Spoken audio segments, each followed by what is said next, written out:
안녕하세요. 나의 소리 책갈피 소리내어 읽다입니다. 오늘은 그동안 많은 분들이 좋아해 주셨던 영상이죠. 저도 산책할 때 가끔씩 다시 들어보는 영상인데요. 건강한 삶을 살고 싶다면 꼭 읽어봐야 할 책. 세계 최고의 위장 전문의 시냐 히로미의 병 안 걸리고 사는 법 1권 2권 통합본입니다. 미라클 엔자임을 소모하지 않는 생활이 건강하게 장수하는 비결이라고 이야기하는 병 안 걸리고 사는 법 들어보세요.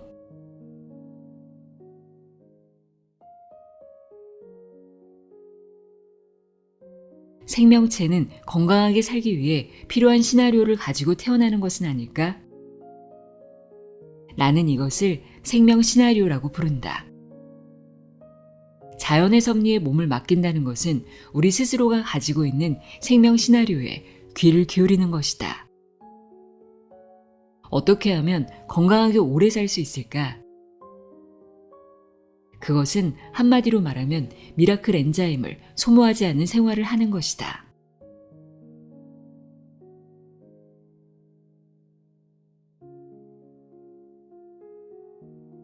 안녕하세요. 나의 소리 책갈피 소리내어 읽다입니다. 오늘 소개해드릴 책은 세계 최고의 위장 전문의 시냐 히로미의 병 안 걸리고 사는 법입니다. 저는 개인적으로 이 책을 건강한 삶을 살고 싶다면 한 번쯤은 꼭 읽어봐야 할 책이라고 생각하는데요. 우선 책 앞날개에 있는 저자 소개부터 읽어드릴게요. 시냐 히로미. 그는 암 재발률 0%, 단 한 명의 환자에게도 사망 진단서를 발급하지 않은 세계 최고의 위장 전문의로 미국 위장내시경학회 특별상과 2004년 동학회 최고상을 수상했다. 세계 최초로 대장내시경 삽입법을 고안해 개복수술을 하지 않고 대장내시경에 의한 폴립 절제에 성공해 의학계에 크게 공헌했다. 레이건 대통령의 의학 고문이었으며 더스틴 호프만, 베라왕, 손정희 등의 주치의로 세계의 경제, 문화, 정치 지도자들에게 신뢰를 받고 있다. 미국과 일본에서 약 30만 번 이상의 위장 내시경 검사와 9만 번 이상의 폴립 절제술을 실시한 세계적인 권위자이다. 그는 준텐도대 의학부를 졸업한 후 미국으로 건너가 위장 내시경학의 선구자로서 활약했다. 현재 알베르트 아인슈타인 의과대학 외과 교수, 베스 이스라엘 병원 내시경 부장이다. 저자가 치료한 암 환자의 암 재발률이 0%. 놀랍지 않은가요? 저자가 30만 명이 넘는 위장을 진찰하면서 알게 된 병에 걸리지 않고 오래 사는 방법은 무엇일까요? 바로 미라클 엔자임을 소모하지 않는 생활을 하는 것이라고 합니다. 엔자임은 효소를 뜻하는데요. 엔자임은 생명을 유지하기 위해 필요한 모든 활동에 관여하고 있습니다. 엔자임은 무한하게 만들어지는 것이 아니기 때문에 적당한 곳에 잘 소비하고 보충해야 병을 예방하고 장수할 수 있다고 합니다. 저자는 엔자임이 많이 함유된 식품에는 어떤 것들이 있는지, 식물성과 동물성 식품의 가장 이상적인 섭취 비율 등 건강한 식사법은 무엇인지, 또 잘못 알고 있는 건강 상식들은 무엇인지 알기 쉽게 설명해 주고 있습니다. 건강한 삶을 위해 우리가 한 번쯤은 꼭 짚어봐야 할 물음들이고 이 물음들에 대해 설득력 있게 답해주고 있어 참 좋았습니다. 저자는 미라클 엔자임을 최대한 보충하고 낭비하지 않는 식습관을 강조하는데요. 그럼 지금부터 미라클 엔자임이 무엇인지, 어떤 식습관이 미라클 엔자임을 보충하고 낭비하지 않는지 자세히 알아보도록 하겠습니다. 이 책은 처음부터 끝까지 다 읽어드리고 싶지만 책의 소중한 저작권을 위해 내용의 일부를 읽어드립니다. 시냐 히로미의 병 안 걸리고 사는 법입니다. 귀 기울여 들어보세요.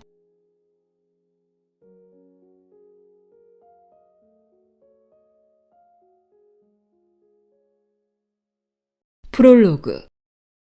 병에 걸리지 않고 오래 사는 방법이 있다. 의사가 되고 45년 동안 저는 한 번도 아파본 적이 없습니다. 19살 때 독감에 걸린 것이 처음이자 마지막으로 병원 신세를 진 일이었죠.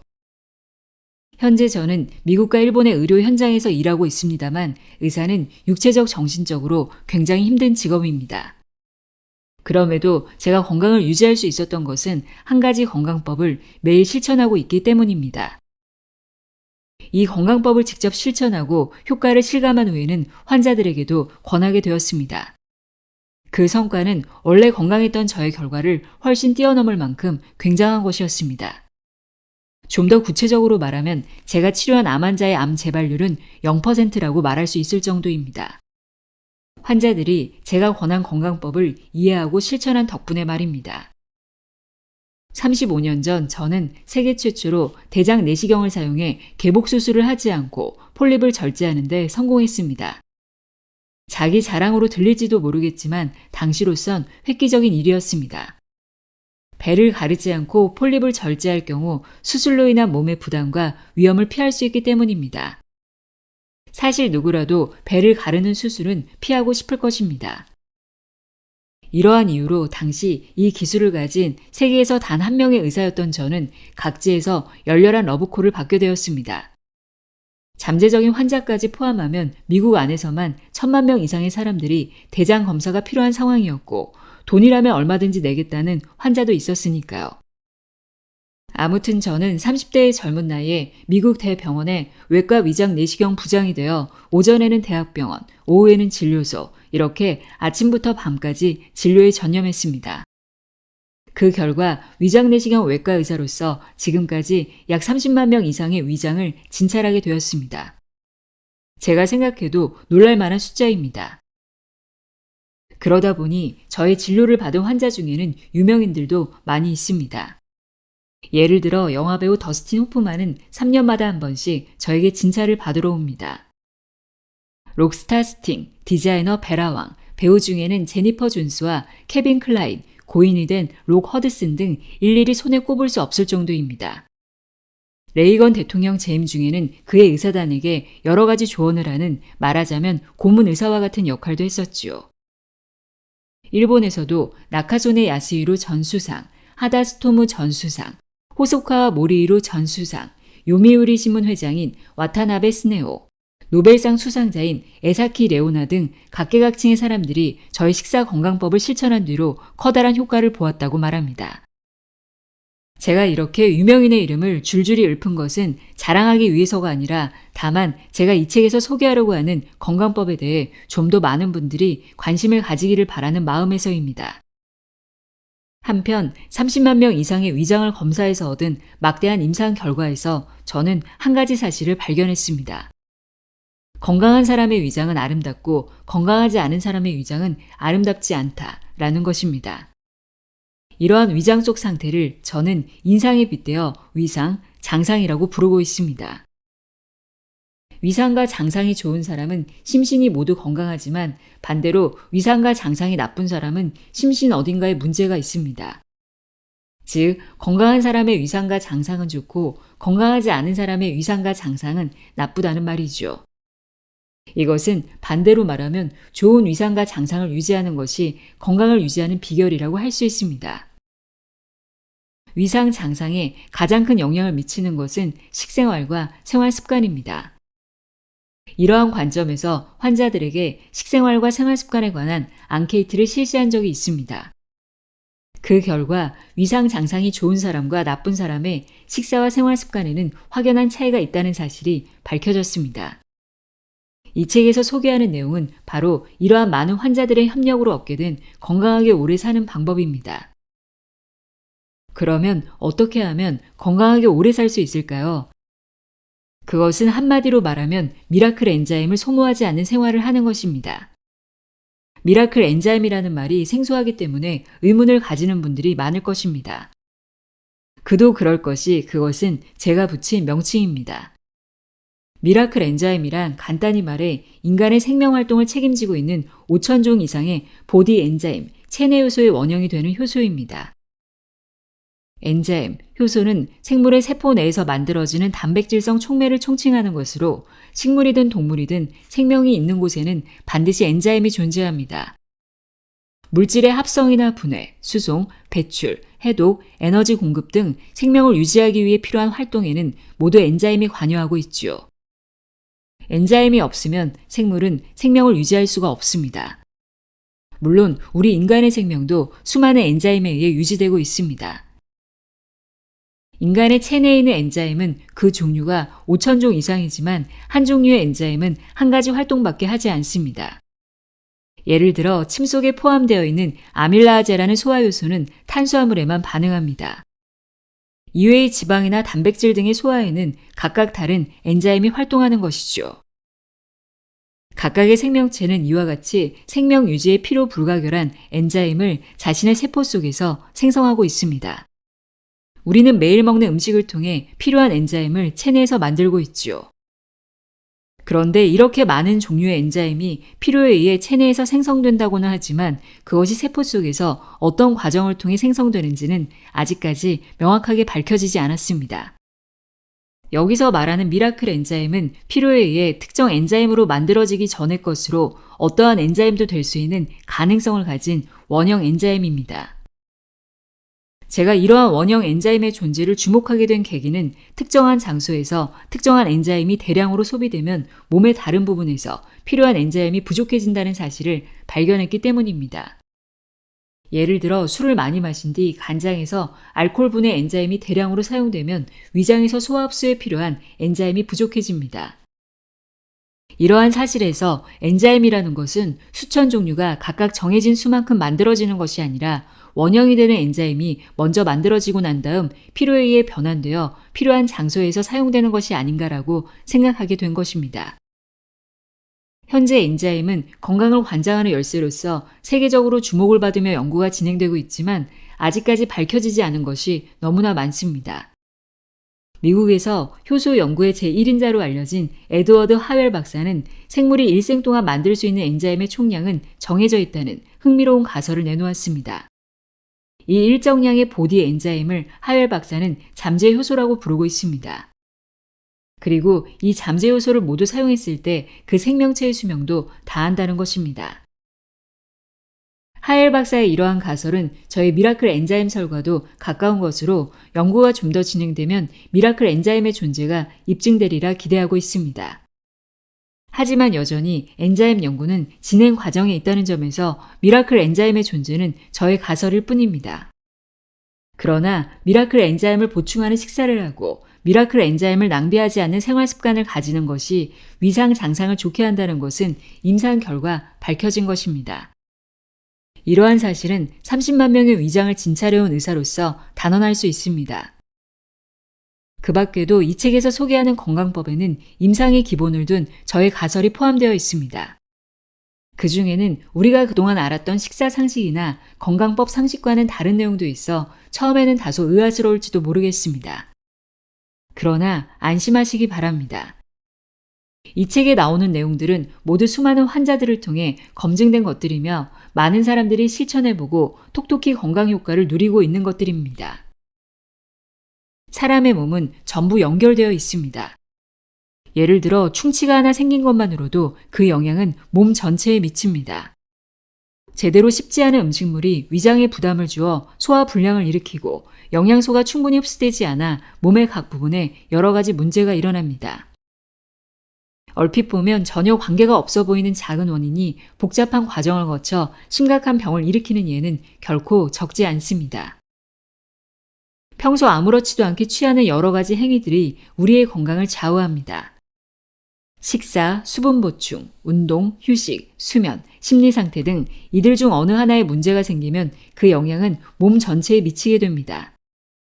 미라클 엔자임은 이처럼 인체의 복잡한 관계를 책임지고 건강하게 살아가기 위해 필요한 항상성을 유지시키는 역할을 하고 있는 것입니다.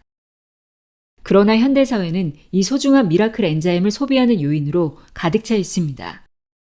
술이나 담배와 같은 기호식품, 식품 첨가물, 농약, 약물이나 스트레스, 환경오염, 전자파 등 미라클 엔자임을 소모시키는 원인은 셀 수 없을 정도로 많습니다. 이러한 현대사회에서 평생 건강을 유지하기 위해서는 우리 몸의 구조를 잘 알고 내 건강은 내가 지킨다는 의지를 가지고 생활하는 것이 중요합니다. 이것은 그리 어려운 일이 아닙니다. 무엇이 미라클 엔자임을 소모시키는지, 그리고 어떻게 하면 미라클 엔자임을 보충할 수 있는지를 확실히 이해하면 평소의 작은 노력으로도 병에 걸리지 않고 장수할 수 있을 것입니다. 굵고 짧게 산다는 말이 있지만 이 책을 읽고 여러분은 부디 인생을 굵고 길게 사시기 바랍니다.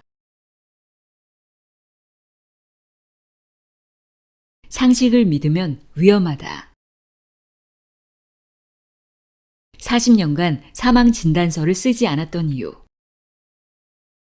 위장 내시경 전문의로 일한 지 약 40년이 지났지만 나는 단 한 번도 사망 진단서를 쓴 적이 없다. 생사에 직결되지 않는 질병을 다루는 안과나 치과 의사라면 모르지만 암의 전 단계 또는 조기암 상태인 대장 폴립의 절제나 대장암 등의 심각한 질병을 매일 마주하는 의사로서는 아주 드문 일일 것이다. 내가 사망 진단서를 쓰지 않고 지금까지 올 수 있었던 것은 건강하게 사는 것을 목표로 환자와 함께 진지한 싸움을 계속해왔기 때문이라 생각한다. 의사의 치료만으로는 결코 환자를 건강하게 할 수 없다. 수술이나 투약보다 일상생활을 개선하는 것이 근본적으로는 더 중요하기 때문이다. 지금부터 소개할 신야 식사 건강법이 암 재발률 0%라는 임상 결과를 얻은 것은 암 환자들이 자신의 건강 상태와 진지하게 마주보고 의사를 믿으며 이 건강법을 꾸준히 실천해온 덕분이다. 이 책은 오랫동안 나와 환자들이 이루어낸 성과를 독자들과 나누고 싶은 바람에서 세상에 나오게 되었다. 자신의 건강은 스스로 책임져야 하는 시대다. 병은 의사와 약이 고쳐주는 것이라는 생각은 버려야 한다. 이제까지 환자는 수동적인 입장에서 의사가 처방해준 약을 먹고 잠자코 의사의 지시에 따르기만 하면 되었다. 그러나 앞으로는 개개인이 내 건강은 내가 지킨다 라는 의식을 가지고 건강 유지에 적극적으로 임해야 할 것이다. 누구나 병 없이 살고 싶을 것이다. 또한 지금 질병으로 고생하고 있는 사람이라면 하루빨리 낫기를 바랄 것이다. 나는 이 책을 통해 병에 걸리지 않고 사는 법을 제안하고자 한다. 그러나 많은 사람들이 그런 삶을 사는 게 어렵다고 생각하는 듯하다. 하지만 나는 자신 있게 말할 수 있다. 병에 걸리지 않고 천수를 다하는 것은 얼마든지 가능하다 라고 말이다. 물론 그러려면 지금까지 해왔던 식사법이나 생활 습관을 크게 개선할 필요가 있다. 그렇다고 너무 걱정하지 않아도 된다.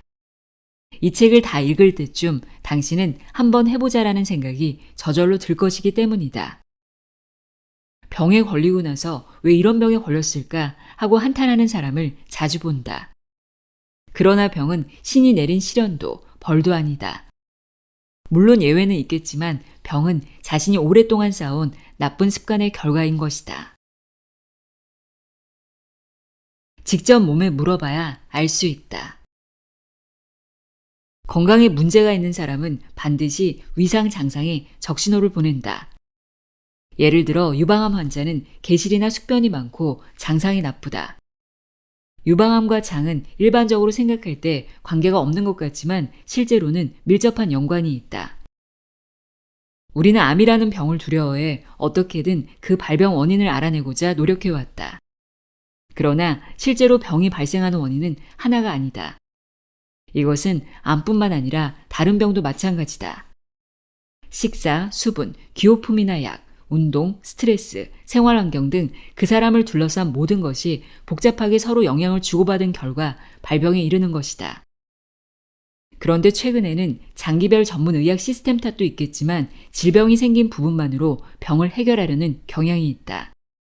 예를 들어 가슴앓이를 호소하는 환자에게는 위산 과다 때문이라며 위산 억제제를 처방한다. 위산이 필요 이상으로 분비되고 있으니 약으로 억제하려는 것이다.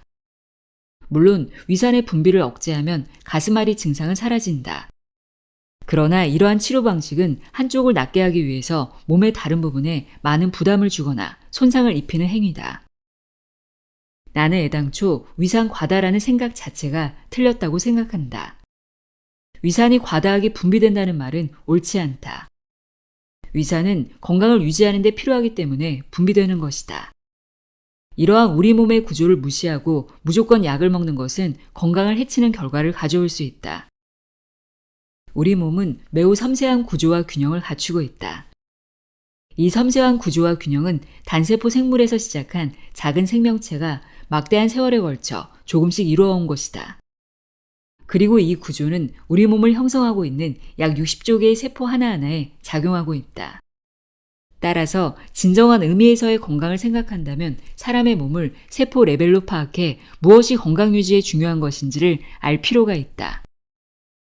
우리 몸의 세포는 항상 조금씩 교체되고 있는데 짧은 것은 수일, 긴 것은 수년 안에 전부 교체된다고 한다.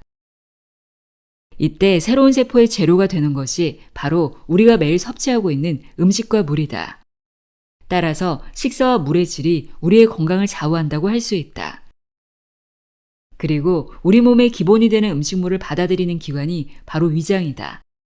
식사나 물의 질이 나쁘면 그것을 받아들이는 위장이 제일 먼저 타격을 받게 된다. 위장에서 흡수된 나쁜 성분은 혈관을 통해 온몸의 세포로 운반된다. 그리고 세포는 운반되어 온 재료가 아무리 나빠도 그것으로 새로운 세포를 만들 수밖에 없다. 결국 식사의 질은 이런 과정을 통해 우리 몸에 반영되는 것이다. 건강의 열쇠는 엔자임의 양이었다. 앙케이트의 결과나 여러 가지 임상 데이터를 수집하면서 한 가지 키워드를 발견했다. 바로 엔자임, 효소다. 엔자임이란 과학적으로 말하면 생물의 세포 내에서 만들어지는 단백질성 촉매의 총칭이라 할 수 있다.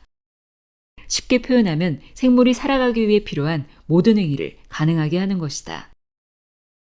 동물이든 식물이든 생명이 있는 곳에는 반드시 엔자임이 존재한다. 예를 들어 식물의 씨앗에서 싹이 나오는 것도 엔자임이 작용하고 있기 때문이다. 이 싹이 잎으로 성장하고 커다란 줄기로 자랄 때도 엔자임이 작용하고 있다. 우리 인간의 생명활동도 수많은 엔자임에 의해 이루어지고 있다. 소화 흡수는 물론 세포가 새로운 것으로 교체되는 신진대사도, 체내에 들어온 독소를 분해해 해독하는 것도 엔자임의 작용이다. 따라서 엔자임의 양과 활성도가 건강 상태에 큰 영향을 미치는 것이다. 사람의 체내에서 작용하고 있는 엔자임은 5,000종 이상이라고 한다. 그런데 이것이 전부 체내에서 만들어지는 것은 아니다. 엔자임은 체내에서 만들어지는 것과 외부로부터 음식물의 형태로 섭취되는 것 두 종류가 있다. 그리고 체내에서 만들어주는 효소 중에서 장내 세포가 만들어내는 것이 약 3,000종이라고 한다. 위장 장상이 좋은 사람들의 공통점은 엔자임을 다량 함유한 식품을 많이 섭취하고 있다는 것이다. 그리고 이것은 단순히 식품을 통해 엔자임을 섭취하는 데 도움이 될 뿐 아니라 엔자임을 만들어내고 있는 장내 세포가 활발히 활동할 수 있는 장내 환경을 형성하는 데에도 도움이 된다. 한편 위장 장상이 나쁜 사람들의 공통점은 엔자임을 소비하는 생활 습관에 있다. 습관적인 음주나 흡연, 과식이나 대식, 식품 첨가물을 함유한 식품, 스트레스가 많은 생활 환경, 의약품 의존 등은 모두 엔자임을 대량으로 소비하는 행위다. 이외에도 나쁜 식사에 의해 장내에서 만들어진 독소, 자외선이나 X선, 전자파 등에 접촉했을 때 대량으로 생기는 프리 레디컬의 해독에도 다량의 엔자임이 소비된다. 활성산소는 프리 레디컬의 한 종류이다. 여기에서 우리는 건강을 유지하기 위해서는 체내 엔자임을 증가시키는 식생활을 하고 동시에 체내 엔자임을 소비하는 생활 습관을 개선할 필요가 있음을 알 수 있다. 그리고 이것이야말로 내가 주장하는 신야 식사 건강법의 기본이다. 아직까지 엔자임을 만들 수 있는 것은 생명체뿐이다. 발효식품처럼 엔자임이 풍부하게 들어있는 식품을 인공적으로 만들 수 있지만 그 엔자임을 만들어내는 것은 세균 등의 미생물이다. 즉, 미생물이 효소를 만들기 쉽도록 환경을 조성하는 것은 가능해도 효소 자체를 인공적으로 합성해서 만들어내는 것은 불가능하다. 신야 식사 건강법이 먹을거리를 중요시하는 이유는 바로 여기에 있다. 앞에서도 언급했듯이 엔자임 함유 식품을 섭취하면 장내 환경이 개선되어 결과적으로 장내 세포가 엔자임을 만드는 데 도움을 준다. 만약 하웰 박사의 말대로 생물이 일생 동안 만들 수 있는 엔자임의 양이 정해져 있다고 한다면 자신 이외의 생명체가 만들어주는 엔자임을 효율적으로 섭취 활용하는 것은 스트레스나 환경 오염 등에 의해 가뜩이나 엔자임 소모가 많은 현대사회를 살아가는 우리에게 하나의 희망이라 할 수 있다. 음식의 상식을 믿으면 생명이 위험하다. 엔자임을 키워드로 지금까지 알고 있는 상식을 점검해보면 그 중에는 잘못된 정보가 많다는 것을 알게 된다. 몸에 좋고 건강에 좋다고 생각해온 것 중에는 우리 몸의 구조를 거스르는 것이 많다. 병원에 입원 환자에게 나오는 병원식도 그 중 하나다. 입원해본 사람은 알겠지만 병원에서는 무슨 일만 있으면 바로 죽을 먹게 한다. 특히 내장기관을 수술한 후에 환자에게는 위장에 부담을 주지 않도록 죽부터 시작하는 것이 당연한 일처럼 되어 있다. 그러나 이것은 잘못된 것이다. 나는 위수술을 한 환자에게도 처음부터 보통식을 먹게 한다. 엔자임의 작용을 안다면 죽보다 보통식이 좋은 이유를 금방 이해할 것이다. 보통식이 좋은 이유는 꼭꼭 씹는 행위가 필요하기 때문이다. 꼭꼭 씹는 것은 침의 분비를 촉진시킨다. 침 속에는 소화 엔자임이 들어있는데 씹는 행위에 의해 엔자임과 음식물이 서로 잘 섞여 음식물의 분해가 부드럽게 진행되므로 소화 흡수가 좋아진다. 그러나 죽은 처음부터 흐물흐물한 상태이므로 제대로 씹지 않고 삼켜버리게 된다. 이 때문에 부드러운 죽은 엔자임이 충분히 섞이지 않아 오히려 소화가 잘 안 되고 꼭꼭 씹게 되는 보통식 쪽이 소화가 잘 되는 예상외의 결과가 나타나는 것이다. 위 수술을 한 지 4일째 되는 환자에게 점심 식사로 초밥을 먹게 한 적도 있다. 단 이때에는 반드시 한 입 먹을 때마다 70회 씹도록 당부한다. 꼭꼭 씹는 것은 환자에게만 좋은 것이 아니라 건강한 사람들에게도 소화 흡수를 부드럽게 하기 위한 아주 중요한 행위다. 특별히 위장에 문제가 없는 사람이라도 30에서 50회가량 씹도록 노력하는 것이 좋다. 병원식에서 흔히 볼 수 있는 잘못이 또 있다. 바로 우유다. 우유에는 단백질, 지방, 당질, 칼슘, 비타민 등의 영양소가 함유되어 있다. 그 중에서도 우유는 칼슘이 많이 들어있다는 이유로 꼭 챙겨 먹는 사람들이 많다. 그러나 실은 우유만큼 소화가 안 되는 식품은 없다고 해도 과언이 아니다. 한마디로 우유는 소화에 나쁜 식품이다. 우유는 끈적끈적하지 않고 매끄럽게 넘어가므로 목이 마를 때 물 대신 마시는 사람도 있지만 이것은 한참 잘못된 것이다. 우유에 함유된 단백질의 약 80%를 차지하고 있는 카세인은 위에 들어가면 바로 굳어져 소화에 아주 나쁘다. 뿐만 아니라 시판 중인 우유는 그 성분이 균질화되어 있다. 균질화라는 것은 착유한 우유의 지방분을 균질하게 하기 위해 휘저어 섞는 것을 말한다. 이 균질화 작업이 좋지 않은 이유는 휘저을 때 우유에 공기가 섞여 유지방분이 과산화 지질이 되기 때문이다. 과산화 지질이란 말 그대로 산화가 상당히 진행된 지방이란 의미다.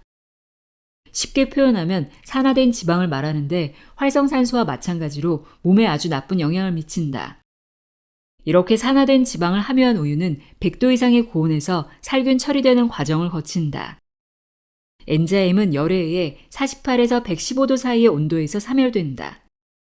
즉, 시판 중인 우유는 엔자임이 들어있지 않은 데다 지방분이 산화되고 단백질도 고온에서 변질되어 있으므로 어떤 의미에서는 최악의 식품이다. 그 증거로 시판 중인 우유를 새끼소에게 먹이면 새끼소는 4, 5일 후에 죽어버린다고 한다.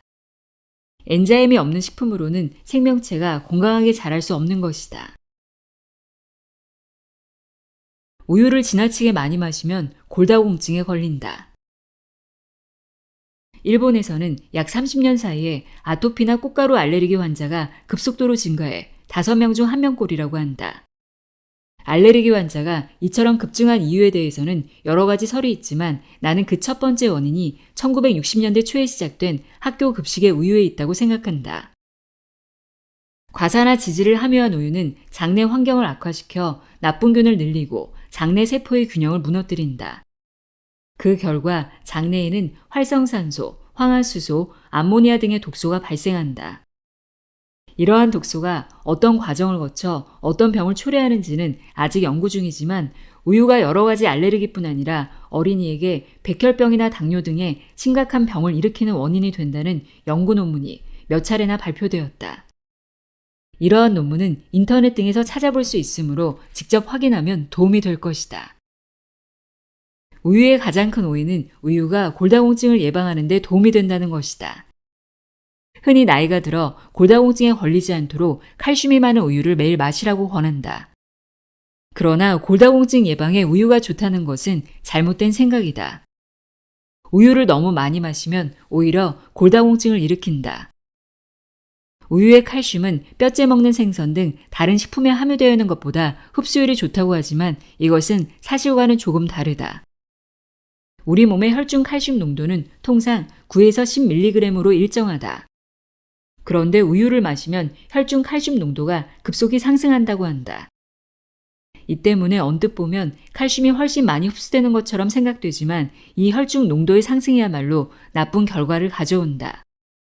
칼슘의 혈중 농도가 급격히 올라가면 우리 몸은 혈중 칼슘 농도를 정상치로 되돌리고자 항상성을 조절해 여분의 칼슘을 신장을 통해 소변으로 배출시킨다.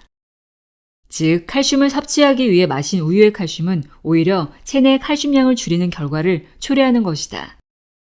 우유를 많이 마시는 세계 4대 낙농국인 미국, 스웨덴, 덴마크, 핀란드에서 고관절 골절과 골다공증이 많은 것은 이러한 이유 때문일 것이다. 이에 비해 우리가 옛날부터 칼슘원으로 섭취해온 뼈째 먹는 생선이나 해조류에 함유된 칼슘은 혈중 칼슘 농도를 높일 정도로 급격히 흡수되지는 않는다. 게다가 우유를 마시는 습관이 없었을 때 오히려 골다공증 환자가 없었다. 현재도 매일 우유를 마시지 않는 사람이나 우유를 싫어하는 사람에게 골다공증이 많다는 이야기는 들어본 적이 없다.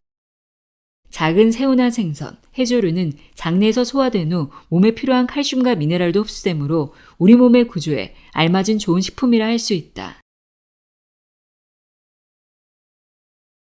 굵고 길게 살기 위한 식사법.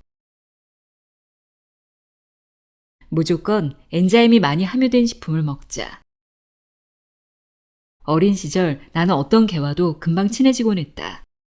거기에는 나만의 비결이 있었는데 침을 손바닥에 발라 개에게 핥도록 하는 것이었다. 이 방법을 쓰면 어떤 개와도 순식간에 친구가 될 수 있었다. 개가 사람의 입을 핥고 싶어 한다는 것을 알아채면서 개가 침을 좋아한다는 사실을 알게 되었던 것이다. 그래서 손바닥에 침을 바르고 개에게 핥게 해보았더니 개들은 한결같이 좋아서 난리를 치며 꼬리를 흔들었다. 초등학교 때부터 이 방법으로 주변의 개들과 친구가 되었지만 당시에는 왜 개가 침을 좋아하는지는 알지 못했다. 그 수수께끼가 풀린 것은 의사가 되어 엔자임에 주목하면서부터였다. 그렇군, 개는 침에 들어있는 엔자임을 좋아했던 거야. 그리고 동물들은 모두 엔자임을 원한다는 사실을 깨달았다. 사자와 같은 육식동물은 먹이를 잡았을 때 반드시 내장부터 먹는데 이것은 내장이 엔자임의 보고이기 때문이다. 에스키모처럼 식물이 거의 자라지 않는 극한 지방의 사람들도 바다 표범을 잡으면 제일 먼저 내장부터 먹는다. 토끼는 자신의 배설물 중에서 가장 먼저 배설한 부드러운 똥을 먹는데 이것은 소화가 덜 된 성분과 함께 엔자임을 재흡수하기 위해서다. 최근에 급증하고 있는 애완동물의 질병도 그 원인을 짐작할 수 있다. 바로 펫푸드 때문이다. 펫푸드에는 애완동물에게 필요한 영양분이 골고루 함유되어 있다고 하지만 그것은 어디까지나 엔자임을 무시한 현대 영양학에 기반을 둔 것이다. 원래 야생동물은 익혀서 먹지 않는다. 나는 가까운 장래에는 대부분의 애완동물의 질병도 생활습관병이 될 것이라고 생각한다. 신약 식사법에서는 기본적으로 엔자임을 많이 함유한 식품을 좋은 식품, 엔자임이 적거나 줄어들고 있는 식품을 나쁜 식품으로 규정하고 있다.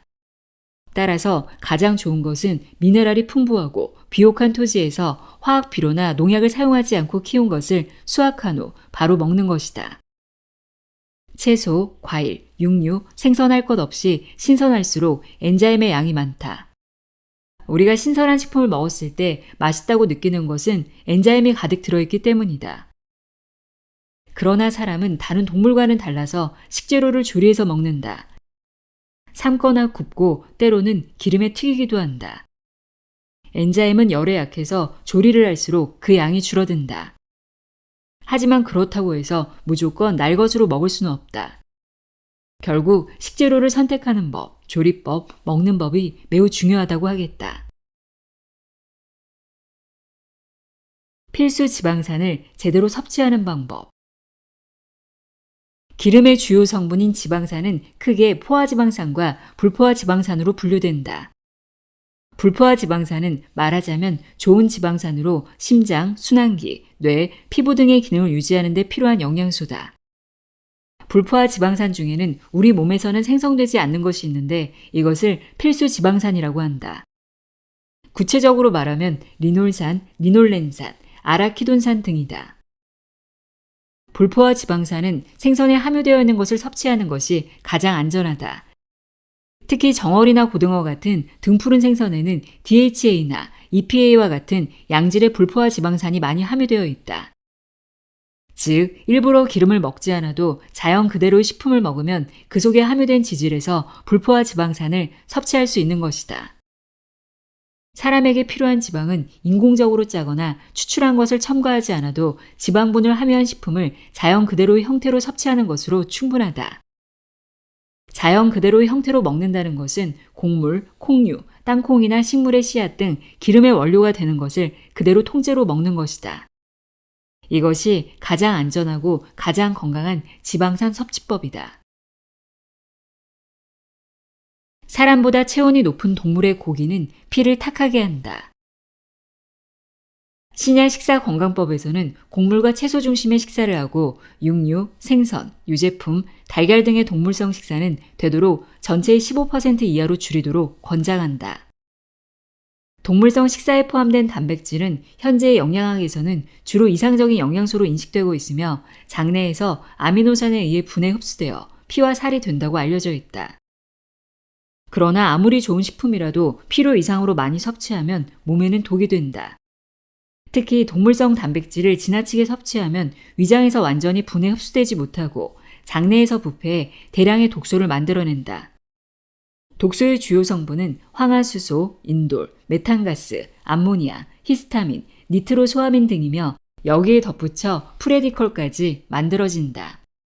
이러한 독소를 해독하기 위해 장내나 간장에서 대량의 엔자임이 소비되는 것이다. 과잉 섭취한 단백질은 최종적으로 소변으로 배출되는데 이 단계까지 이르는 동안 몸에 여러 가지 피해를 가져온다.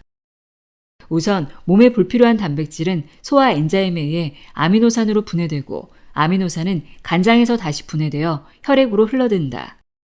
그러면 혈액이 산성을 띠게 되는데 이것을 중화시키기 위해 뼈나 이에서 다량의 칼슘이 빠져나온다. 그리고 이 칼슘과 산화한 혈액은 신장에서 여과된다.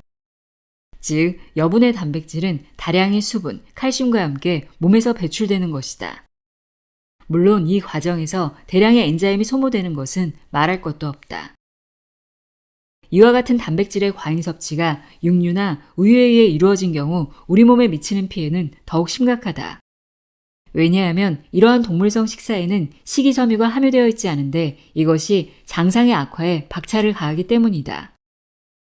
식이섬유는 사람의 소화 엔자임으로 분해할 수 없는 난소화물로 대표적인 것으로는 식물에 함유되어 있는 셀룰로스나 펙틴, 게나 새우 껍데기에 함유되어 있는 키틴 등이 있다.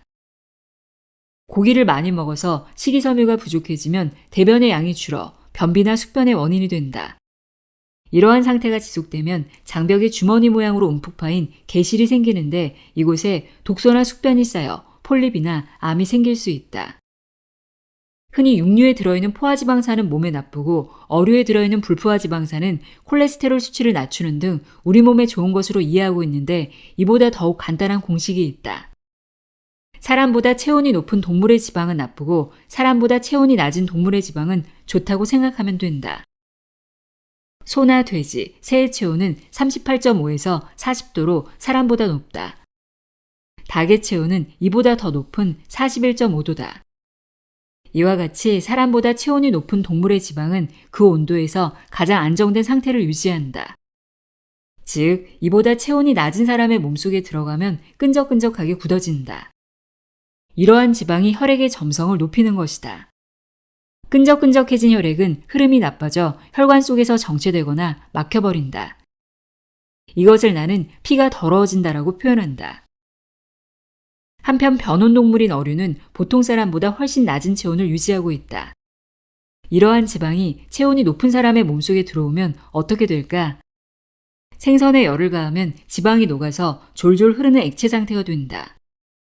생선의 지방이 사람의 몸속에 들어왔을 때도 이와 같은 현상이 일어나는 것이다. 생선의 지방이 혈액의 점성을 낮춰 나쁜 콜레스테롤 수치를 낮춘다고 하는 것은 이 때문이다. 따라서 같은 동물성 단백질이라도 육류로 섭취하는 것보다 생선류로 섭취하는 편이 우리 몸에는 훨씬 좋다. 꼭꼭 씹기, 조금 모자란 듯 먹기가 건강에 좋은 이유. 앞에서 씹지 않고 먹는 죽보다 꼭꼭 씹어 먹는 보통식이 소화에 좋다고 했지만 음식을 잘 씹어 먹는 것은 소화 외에도 좋은 점이 많다. 그중 하나가 미라클 엔자임의 절약이다. 나는 항상 한 입 먹을 때마다 35에서 40회 정도는 씹는데 보통의 음식이라면 이 정도에 완전히 걸쭉해져서 저절로 목으로 넘어간다. 딱딱하거나 소화가 잘 안 되는 음식일 때는 70에서 75회 정도 씹는다. 우리 몸은 씹으면 씹을수록 침의 분비가 활발해지며 위액이나 담즙 등도 잘 섞여 소화가 원활해지도록 되어 있기 때문이다. 사람의 장벽이 흡수할 수 있는 물질의 크기는 15미크론, 1000분의 15mm로 이것보다 큰 덩어리는 흡수되지 않고 배설된다. 이 때문에 잘 씹지 않으면 10을 먹어도 3 정도밖에 흡수되지 않는다. 또한 꼭꼭 씹으면 기생충을 죽일 수 있다. 최근에는 채소에 벌레가 붙어있는 경우가 거의 없지만 오징어나 가다랑어, 민물고기 등에는 많은 기생충이 붙어있을 수 있다. 이들 기생충은 4에서 5mm로 아주 작아 잘 씹지 않으면 그대로 삼키게 되므로 내장에 기생하게 될 위험이 있다. 그러나 50에서 70회 정도 씹으면 이들을 입안에서 죽일 수 있다. 꼭꼭 씹어서 침이 많이 나오면 그만큼 분비되는 엔자임의 양도 늘어나므로 결과적으로 엔자임이 소모된다고 생각할지도 모르겠지만 실제로는 그렇지 않다. 제대로 씹지 않은 음식물을 위장으로 보낼 때보다 전체적으로 소비되는 엔자임의 양은 훨씬 적다. 그리고 꼭꼭 씹음으로써 식욕이 자연스럽게 억제되어 먹는 양이 줄어들면 소화 흡수에 사용되는 엔자임의 양도 감소하므로 전체적으로 보면 엔자임을 더욱 절약하는 것이 된다. 소화에 소비되는 엔자임의 양이 감소한다는 것은 미라클 엔자임을 소모하지 않아도 된다는 뜻이므로 해독이나 에너지 공급 등 몸의 항상성을 유지하기 위해 사용할 수 있는 엔자임의 양이 늘어난다는 것을 의미한다. 그 결과 저항력과 면역력이 높아져 장수로 이어진다. 식사하기 1시간 전에 물을 마신다. 내가 매일 실천하고 있는 좋은 습관 중 하나는 식사하기 1시간 전에 500cc의 물을 마시는 것이다. 흔히 건강을 위해 좋은 물을 매일 충분히 마셔야 한다고 하는데 식사에 제대로 먹는 법이 있듯이 물에도 제대로 마시는 법이 있다. 정원 가꾸기나 관엽식물을 키우고 있는 사람은 잘 알겠지만 식물도 무턱대고 물을 주면 뿌리가 썩어버린다. 수분을 주기 적당한 시간대와 양이 있기 때문이다. 이것은 우리 인간도 마찬가지다. 입으로 들어온 물은 위장에서 흡수되어 혈관을 통해 온몸의 세포로 운반되는데 이때 혈액의 흐름을 좋게 하고 신진대사가 부드럽게 이루어지도록 돕는다. 좋은 물은 혈액 중의 콜레스테롤이나 중성지방 수치를 줄이는 데도 효과가 있다. 성인의 경우 적어도 하루에 1500에서 2000cc, 고령자는 적어도 1000cc는 마시는 것이 좋다. 그러나 입으로 들어오는 것은 물만이 아니다. 그렇다면 이만큼의 물을 언제 마시는 것이 좋을까? 식사 직전에 물을 너무 많이 마시면 위가 물로 가득 차 식사를 제대로 할 수 없게 되고 식사 중이나 식후에는 소화 엔자임이 희석되어 소화 흡수를 방해할 가능성이 있다. 식사 중에 물을 마실 때는 한 잔 200cc 정도가 좋다. 또 피가 탁해지는 것을 막기 위해 자기 전이나 밤중에 자다가 일어났을 때 목이 마르지 않아도 물을 마시는 것이 좋다고 권하는 의사도 있는데 나는 이 의견에 반대한다. 자기 전의 수분 섭취는 역류 현상을 방지하기 위해서도 삼가야 한다. 물이 위산과 섞여 이것이 기관을 통해 호흡할 때 폐로 들어가면 폐렴을 일으킬 위험이 있기 때문이다. 이와 같이 몸의 리듬을 생각하면 수분 공급은 아침에 일어났을 때와 식사 1시간 전이 가장 이상적이라 할 수 있다. 물은 30분 정도면 위에서 장으로 이동하므로 식사에 지장을 주는 일도 소화를 방해하는 일도 없다. 내가 실천하고 있는 물의 섭취 방법은 다음과 같다. 아침에 일어나자마자 500에서 750cc, 점심 식사 1시간 전에 500cc, 저녁 식사 1시간 전에 500cc. 물론 이것은 하나의 기준일 뿐이다. 여름철이나 몸을 움직이는 일이 많고 땀을 잘 흘리는 사람은 더 많은 수분이 필요할 것이며 위장이 약하고 소화 흡수에 시간이 많이 걸리는 사람은 내용물이 흡수되기 전에 수분에 의해 흡수려 가므로 설사를 할지도 모른다. 또한 체격에 따라서도 필요한 수분의 양이 달라진다. 따라서 하루 수분 섭취량은 자신의 몸에 맞춘 자기 판단이 필요하다. 겨울철에는 냉수를 마시면 몸이 차가워지므로 따뜻한 물을 천천히 마시는 것이 좋다. 사람의 체내에서 엔자임이 가장 활성화되는 것은 체온이 36에서 40도일 때라고 한다. 게다가 이 범위 내에서는 체온이 0.5도 상승하면 면역력이 35% 높아진다고 한다. 병에 걸렸을 때 발효라는 것은 체온을 높여 엔자임의 활성도를 도모한다는 의미도 있다. 몸이 차가워지는 것은 건강을 유지하기 위해서는 반드시 피해야 할 적이다.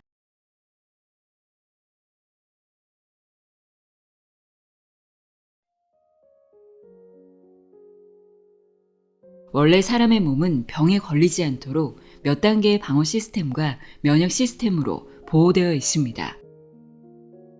사람에게 무엇이 좋은 식품이고 무엇이 좋지 않은 식품인지를 모르기 때문에 병에 걸리는 것입니다. 내 몸의 건강 메시지를 듣고 그것에 주의를 기울인다면 누구나 병 안 걸리고 오래도록 열정적인 인생을 누릴 수 있습니다.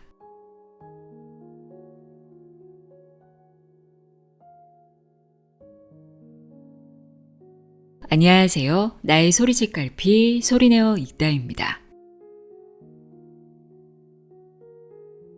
얼마 전 시냐이로미의 병 안 걸리고 사는 법이란 책을 소개해드렸죠. 건강한 삶을 살고 싶다면 꼭 한번 읽어봐야 할 책으로 권해드렸는데요. 오늘은 내 몸이 보내는 신호에 귀를 기울여라 라는 부제가 달린 병 안 걸리고 사는 법 2탄 실천편입니다. 아직 지난번 영상 안 보신 분들은 1편부터 보시면 더 도움이 될 것 같습니다.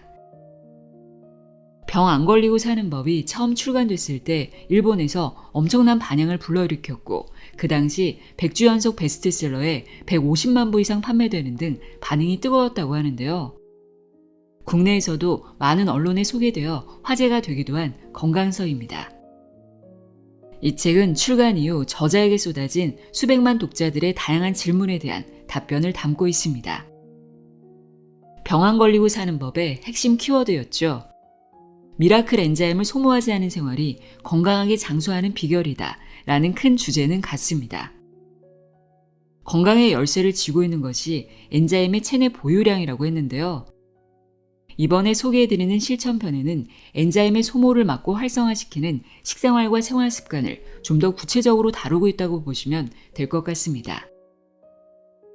저자가 강조하는 엔자임이라는 것은 많은 분들이 잘 알고 계시는 효소를 뜻하는데요.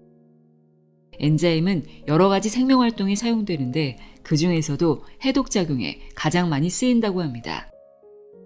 그렇기 때문에 해독할 일이 많은 사람일수록 엔자임 수가 줄어들고 그만큼 병에 걸리기 쉬워집니다. 따라서 병에 걸리지 않으려면 몸을 해독하지 않아도 되는 식사를 해야 하고 또 해독해야만 하는 요소를 빨리 배출하는 생활 습관을 가져야 한다고 하는데요. 다행히도 우리 몸은 엔자임이 고갈되고 병과 싸울 힘이 떨어지면 신호를 보낸다고 합니다. 엔자임이 부족할 때 우리 몸은 어떤 신호를 보내는지, 병에 걸리지 않은 식생활과 생활 습관에는 어떤 것들이 있는지 신야식 건강법에 대해 지금부터 자세히 알아보도록 하겠습니다. 시냐이로미의 병 안 걸리고 사는 법 실천편 내용의 일부를 읽어드립니다. 귀 기울여 들어보세요.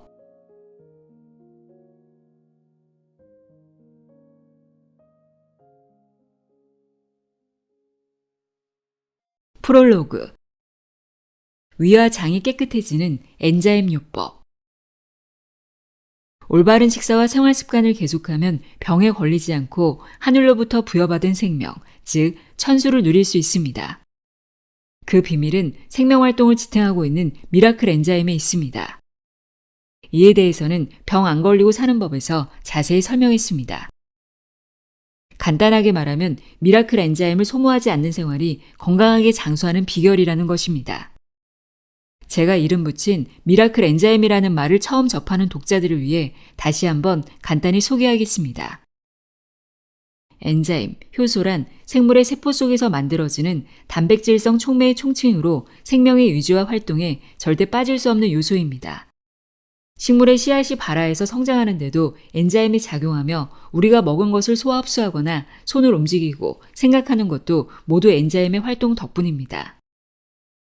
엔자임에는 수많은 종류가 있는데 인간이 살아가는 데 필요 불가결한 엔자임은 5,000종 이상이라고 합니다. 우리 몸에 이렇게 많은 종류의 엔자임이 필요한 것은 하나의 엔자임은 한 가지 작용만 한다는 특성이 있기 때문입니다. 생명을 지탱하고 있는 다양한 보디 엔자임, 체내 효소에는 특정 부분에서 특정의 엔자임이 대량으로 소모되면 다른 부분에서 필요한 엔자임이 부족해지는 경향이 있습니다. 이 사실에서 저는 엔자임은 처음부터 수천 종류가 각각 따로 생성되는 것이 아니라 원형 엔자임이 먼저 만들어진 뒤 필요에 의해 변환되어 쓰인다는 가설을 세웠습니다. 이렇게 다양한 보디 엔자임의 원형이 되는 엔자임을 미라클 엔자임이라고 이름 붙였습니다. 엔자임은 여러 가지 생명활동에 사용되는데 그 중에서도 엔자임이 가장 많이 쓰이는 것은 해독 작용입니다. 때문에 해독할 일이 많은 사람일수록 엔자임 수가 줄어들고 그 결과 건강 유지에 필요한 엔자임이 부족해져서 병에 걸리기 쉬워진다고 생각합니다. 따라서 병에 걸리지 않은 식생활과 생활 습관이란 다른 말로 하면 몸을 해독하지 않아도 되는 식사와 해독해야만 하는 요소를 빨리 배출하는 생활 습관이라고 할 수 있습니다. 그러면 어떻게 해야 미라클 엔자임을 늘리고 활성화시킬 수 있을까요? 엔자임의 생성 방법은 크게 두 가지입니다. 하나는 세포 내에서의 생성, 또 하나는 체내 상재균에 의한 생성입니다. 상재균은 우리 몸 안에 일상적으로 살고 있는 균을 뜻합니다. 우선 세포 내에서 엔자임이 잘 생성되려면 그 원료인 엔자임을 많이 함유한 살아있는 식품을 섭취해야 합니다. 그리고 체내의 상재균에 의한 생성을 늘리기 위해서는 장내 환경의 개선이 필요합니다. 병 안 걸리고 사는 법에서 위상 장상이 좋은 사람은 건강하다고 한 것은 건강에 해로운 독소가 몸에 쌓여 있지 않고 몸에 좋은 영향을 주는 상재균이 엔자임을 많이 만들어주기 때문입니다.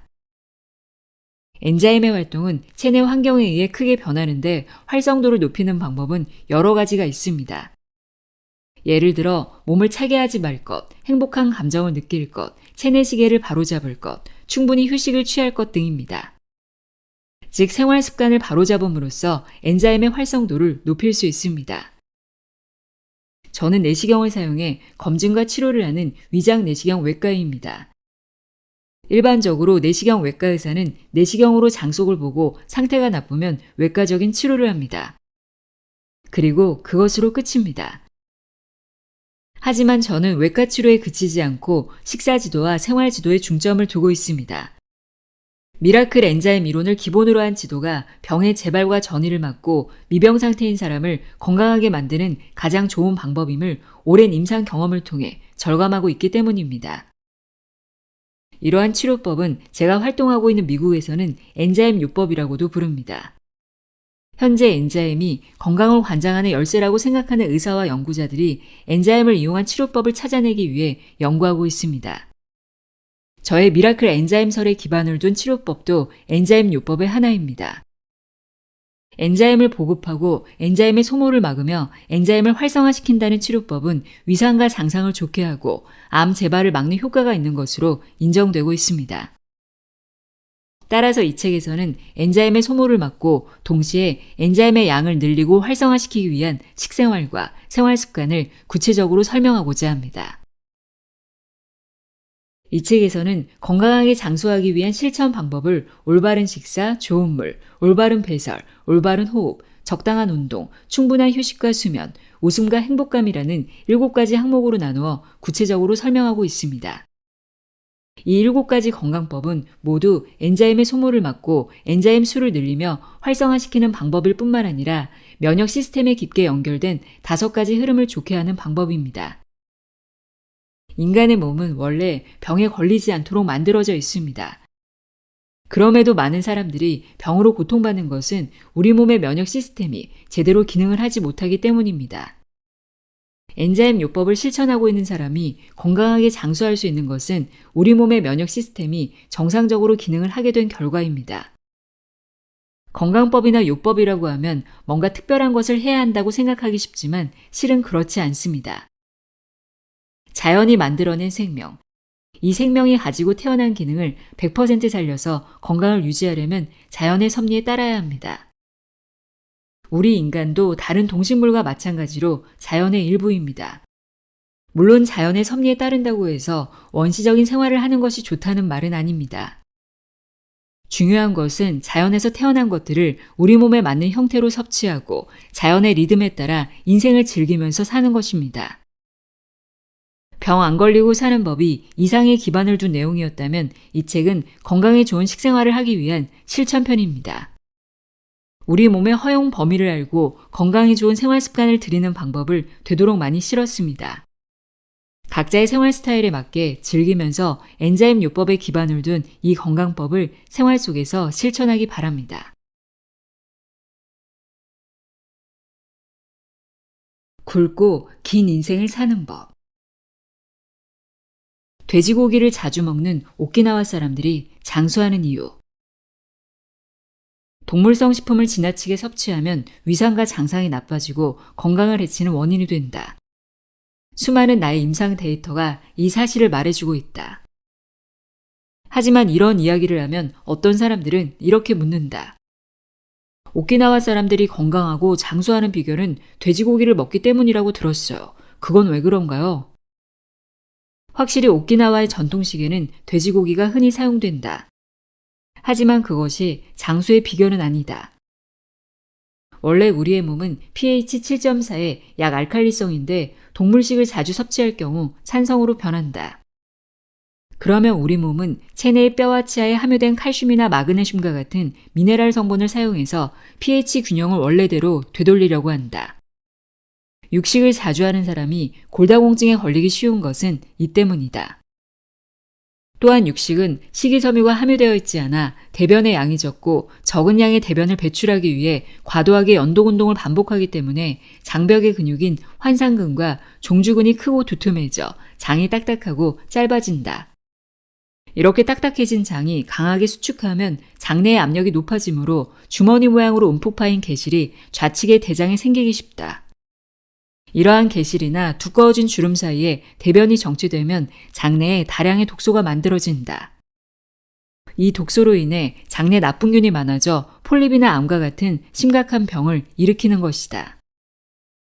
뿐만 아니라 육류에 함유된 지방은 산화하기 쉬워 체내의 대량의 프리 레디컬, 활성산소를 만들어낸다. 프리 레디컬이 각종 건강 장애를 초래한다는 것은 널리 알려진 사실이다. 그러면 돼지고기를 많이 먹는 오키나와 사람들이 장수하는 이유는 무엇일까? 첫 번째는 오키나와의 물이 장수 비결이라고 생각한다. 오키나와 섬은 산호초 위에 올라앉은 듯한 형태로 지질의 석탄 성분이 많다. 따라서 오키나와의 물에는 칼슘, 마그네슘 등의 미네랄 성분이 풍부하게 들어있다. 이렇게 미네랄 성분이 많은 물을 마시는 덕분에 육류를 많이 섭취해도 체내의 pH 균형을 유지할 수 있는 것이다. 뿐만 아니라 오키나와의 전통적인 식생활을 전국 평균과 비교하면 재미있는 사실을 발견하게 된다. 오키나와의 전통식은 돼지고기 섭취량이 전국 평균의 1.6배로 확실히 높은 편이다. 하지만 해조류가 1.5배, 두부는 2.1배, 녹황색 채소도 1.6배로 식물식 역시 상당히 많다. 유감스럽게도 내가 수집한 자료에는 과일 섭취량이 나와 있진 않았지만 지역적인 특색을 생각하면 과일의 섭취량도 높다고 짐작할 수 있다. 채소나 해조류가 많다는 것은 그만큼 거기에 함유된 식물 화학물질, 피토케미칼이나 식이섬유도 충분히 섭취하고 있다는 말이다. 또한 돼지고기를 데쳐 여분의 지방을 깨끗이 제거한 뒤 조리하는 것도 특징적이다. 이 같은 사실을 통해 우리는 돼지고기를 많이 먹는 것이 장수의 비결이 아니라 양질의 미네랄이 다량 함유된 물이나 해조류, 그리고 비타민과 엔자임, 식물 화학물질이 풍부한 채소나 과일류를 함께 섭취하는 것이 건강의 비결임을 알 수 있다. 최고의 안티에이징은 건강하게 사는 것. 안티에이징이 크게 유행하고 있는 것은 실제 나이보다 더 일찍 노화가 진행되어 고민하는 사람이 늘었다는 반증이기도 하다. 실제 나이는 20대인데 육체 나이는 40대, 실제 나이는 40대인데 육체 나이는 70대인 사람이 그리 드물지 않다. 나는 65세가 넘어 흰머리가 나기 시작했지만 최근에는 40대에 벌써 머리가 하얗게 된 사람도 많다. 특히 위상과 장상의 노화는 겉으로 드러나는 노화 현상 못지않게 심각하다. 위장은 우리 몸에서 변화가 가장 빨리 나타나는 곳이지만 얼굴처럼 화장이나 미용 성형으로 속일 수도 없다. 실제 나이 이상으로 노화가 진행되는 데는 여러 가지 원인을 생각할 수 있다. 육류의 과다 섭취, 흡연 음주 같은 나쁜 습관, 스트레스나 전자파 등에 의한 프리 레디칼 대량 발생 등등 식품 첨가물이나 농약 등도 노화를 진행시키는 원인이라고 할 수 있다. 건강과 장수의 비결을 한마디로 말한다면 무엇입니까? 라는 질문을 자주 받는데 사실 건강의 비결을 하나로 압축시켜 말하는 것은 불가능하다. 우리의 건강 상태는 식사나 물, 생활 습관이나 정신적인 면 등 여러 가지 요인에 의해 형성되기 때문이다. 아무리 좋은 식사를 해도 건강하지 못한 생활을 한다면 건강을 유지하기 어려울 것이다. 반대로 규칙적이고 건강한 생활을 하더라도 몸에 나쁜 식사를 하면 노화는 빠른 속도로 진행된다. 뿐만 아니라 같은 식품이라도 조리하는 물이나 식품에 함유되어 있는 성분에 따라 몸에 미치는 영향도 다르다. 몸에 좋다고 하면 무조건 그것만 집중적으로 섭취하는 사람이 많은데 우리 몸은 그렇게 단순하지가 않다. 카테킨이나 유산균, 폴리페놀에는 분명 몸에 좋은 성분이 들어있다.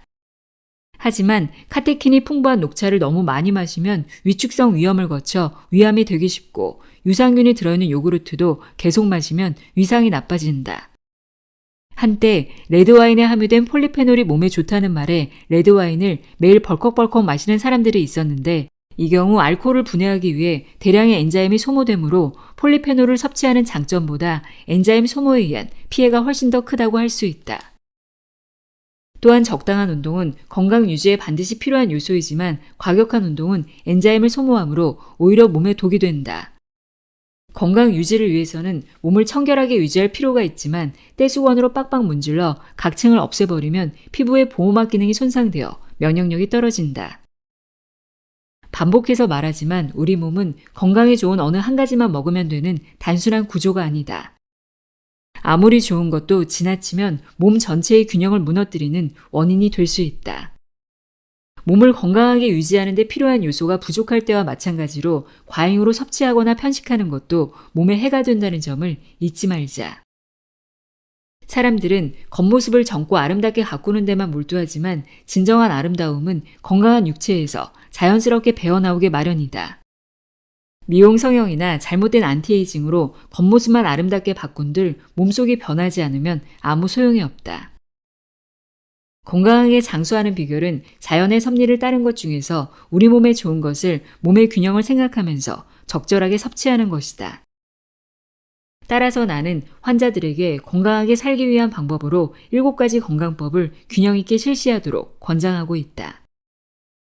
1. 올바른 식사 2. 좋은 물 3. 올바른 배설 4. 올바른 호흡 5. 적당한 운동 6. 충분한 휴식과 수면 7. 웃음과 행복감. 이 7가지 건강법은 신야 식사 건강법의 기본이며 엔자임 요법의 구체적인 실천 항목이다. 건강한 상태라는 것은 자신에게 가장 이상적인 속도로 신진대사가 이루어지는 상태이기도 하다. 따라서 건강하게 사는 것이야말로 최고의 안티에이징이라 할 수 있다. 내 몸이 보내는 신호에 귀 기울여라. 몸의 작은 변화를 무시하지 말자. 우리 몸은 약 60조 개의 세포가 모여있는 집합체다. 따라서 건강한 육체는 60조 개의 세포가 모두 건강하고 활기찬 상태에 있다는 말이다. 세포는 각각의 산소와 영양의 보급, 노폐물 배설, 그리고 에너지를 생산하고 있는 하나의 생명체다. 따라서 하나하나의 세포가 건강한 상태를 유지하기 위해서는 모든 세포에 필요한 영양분과 산소가 제대로 전달되고 대신 노폐물과 이산화탄소는 제대로 배출되어야 한다. 이때 중요한 것은 혈액 림프와 같은 체액이 원활하게 순환하는 것이다.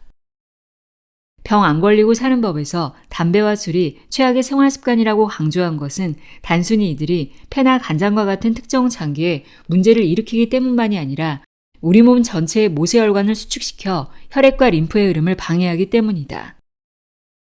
흡연과 음주가 습관화되면 온몸의 모세혈관이 수축되어 세포에 충분한 산소와 영양을 전달하지 못한다. 세포에 영양이 전달되지 않는다는 것은 노폐물을 배출하지 못한다는 말이다. 60조 개나 되는 대부분의 세포가 변비 상태가 되는 것이다.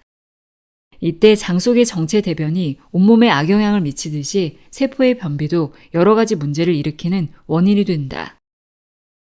흡연이나 음주 습관이 있는데 피부 트러블이 생기거나 피부색이 칙칙하게 변했다면 몸이 내보내는 위험 신호로 받아들여야 한다. 피부색이 변하거나 트러블이 생기는 것은 피부세포에 산소가 부족해 노폐물이나 독소가 쌓여있기 때문이다. 지금까지 아주 많은 사람들의 위상과 장상을 봐왔는데 피부에 담배나 음주로 인한 폐해가 보이는 사람은 위나 장내의 점막 또는 모세혈관에도 형태의 변형이나 출혈과 같은 현상이 나타났다.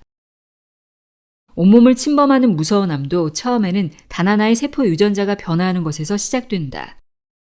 따라서 작은 이상이나 변화를 우습게 봐선 안 된다. 최근 건강하던 사람이 어느 날 갑자기 사망하는 돌연사가 늘고 있다. 현대의학에서는 돌연사의 원인을 불명으로 보고 있지만 진정한 의미에서 건강한 사람이 갑자기 사망한다는 것은 있을 수 없는 일이다. 죽음에 이르는 데는 반드시 원인이 있다. 돌연사한 사람은 세포 단위에서의 이상, 통증이나 자각 증상을 동반하지 않는 이상이 조용히 진행되고 있었던 것이다. 병은 우연히 또는 어느 날 갑자기 아무런 예고도 없이 찾아오지 않는다. 내 몸은 내가 돌보아야 한다. 병에 걸리는 것도 건강하게 사는 것도 모두 자신의 선택에 달렸다는 것을 자각하고 몸을 소중히 여기는 것. 이것이 진정한 건강의 첫 번째 비결이다. 엔자임 부족의 위험 신호를 알리는 20가지 징조. 앞에서도 말했듯이 우리가 건강을 유지할 수 있게 해주는 것은 미라클 엔자임의 체내 보유량이라고 생각한다. 체내에 충분한 양의 미라클 엔자임이 있다면 비만이 되는 일도 반대로 지나치게 마르는 일도 없다. 또한 아무리 위해한 바이러스가 몸속에 들어왔다고 해도 발병하지 않고 지나가거나 아니면 발병했다고 해도 비교적 가볍게 회복할 수 있다. 비슷한 환경에 있고 비슷한 식생활을 하더라도 병에 걸리는 사람이 있고 그렇지 않은 사람이 있는 것은 미라클 엔자임을 얼마나 충분히 갖고 있는가에 달려있다. 우리의 생명활동은 5,000종 이상이나 되는 엔자임에 의해 유지되고 있다. 유전자 연구가 더 진행되면 엔자임의 종류도 2만, 3만 또는 그 이상으로 밝혀질 것이다. 우리 몸속에서 이루어지고 있는 여러 활동 중에 엔자임이 관여하지 않는 것은 없다. 이처럼 생명의 유지에 필요 불가결한 엔자임은 기본적으로는 체내에서 생성되지만 우리 몸에 어떻게 필요한 엔자임의 종류와 양을 판별하는지 그리고 어떻게 엔자임이 몸속에서 만들어지는지에 대한 상세한 메커니즘은 아직 규명되지 않고 있다. 앞에서도 언급한 바와 같이 나는 다양한 임상 데이터를 통해 엔자임은 각각 개별적으로 생성되는 것이 아니라 여러 가지 엔자임의 기본이 되는 원형, 미라클 엔자임이 체내에 어느 정도 축적되어 있다가 그것이 필요에 의해 변환되어 사용된다고 생각한다. 하지만 미라클 엔자임의 보유량이 어느 정도 이하로 떨어지면 생명에 영향을 줄 정도는 아니지만 어떤 병을 발병시키고 더 줄어들면 암과 같은 심각한 병에 걸릴 수 있다는 것은 쉽게 예상할 수 있다. 악성도가 높은 암의 발생은 우리 몸의 엔자임의 양이 상당히 적고 암에 대한 면역력이 극단적으로 떨어진 경우에 일어난다고 할 수 있겠다. 따라서 미라클 엔자임의 체내 보유량을 높은 레벨로 유지하느냐 마느냐가 건강 유지의 관건이다. 하지만 우리는 병이 없으면 건강하다고 생각하기 쉽다. 건강하다고 생각하는 사람들 중에는 미라클 엔자임의 체내 보유량이 감소하면서 미병 상태, 즉 발병하지는 않았으나 건강을 잃어가는 단계의 사람들이 상당히 많다. 현재 의학으로는 체내의 미라클 엔자임이 어느 정도 감소하고 있는지를 수치로 나타낼 수 없다. 하지만 평소 자기 몸의 변화에 신경 쓰고 있다면 몸이 내보내는 위험 신호를 알아차릴 수 있다. 엔자임이 부족해졌다는 신호를 알 수 있는 20가지 항목이 있다. 이번 기회에 체크해보자. 엔자임 감소의 위험 신호. 1. 감기에 잘 걸린다. 2. 근육통, 관절통, 요통이 있다. 3. 변비, 설사, 악취가 나는 변이 계속된다. 4. 피부 트러블이 심하고 여드름, 뾰루지 등이 잘 생긴다. 5. 냉증이 있다. 7. 가슴앓이가 있고 잘 체하며 트림이 잦다.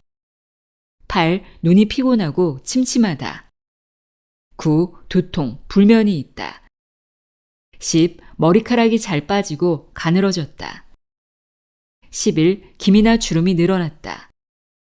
12. 체중이 늘어났다 또는 갑자기 체중이 감소했다. 13. 저림 증상이 자주 나타난다. 14. 기분이 잘 가라앉고 우울증 기미가 있다. 15. 집중력이 떨어지고 쉽게 초조해진다. 16. 화를 자주 낸다. 17. 잘 붓는다. 18. 피로감과 현기증이 잦다. 19. 식품 알레르기, 아토피, 천식 등의 지병이 있다. 20. 귀 울림, 이명이 잦다. 이러한 변화를 자각하면서도 피곤하니까 요즘 꽤 바빴지, 나이가 드니 어쩔 수 없군 하며 몸을 잘 돌보지 않았던 사람도 꽤 많을 것이다. 확실히 나이를 먹으면 육체는 서서히 노쇠한다. 이것은 자연스러운 변화다.